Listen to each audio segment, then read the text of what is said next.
and start looking for fire, something bright enough to convince themselves they're still in control. The book had waited longer than anyone else. It didn't force itself open. It didn't demand. It simply responded, as if it had been written for the exact moment someone finally needed to choose what kind of power they were willing to become. The spell was clear, direct. It would have ended the threat permanently, the kind of ending history rarely questions because it's written by whoever survives long enough to justify it.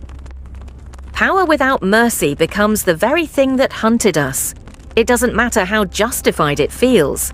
If you forget the people, you become the fear they were taught to obey. Lena didn't stop the spell. She redirected it, not toward destruction, but toward understanding. She chose consequence over execution, knowing that memory, once fully felt, can be heavier than punishment.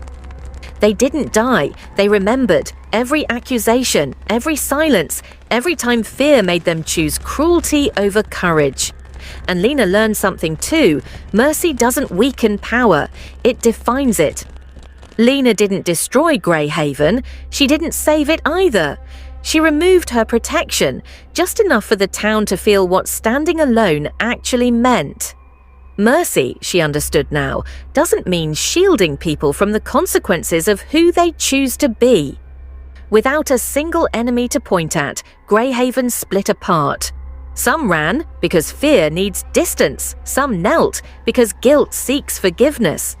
And some stayed standing, mistaking survival for loyalty, hoping power might choose them next.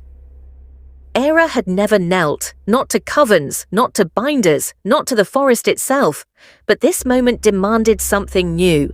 Recognition not of power, but of exception. You are not the undisclosed witch, you were never hidden, you were delayed, you are the first unbound one, untouched by coven law, unanswered to the forest chains, carrying choice where obedience was once the only language.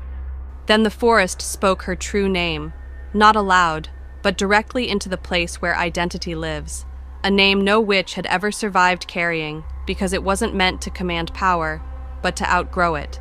Lena's story didn't end in Greyhaven, it echoed. Because unbound power doesn't stay singular. It awakens others, quietly, unpredictably, wherever fear, memory, and inheritance collide. And somewhere else, another child had just been marked.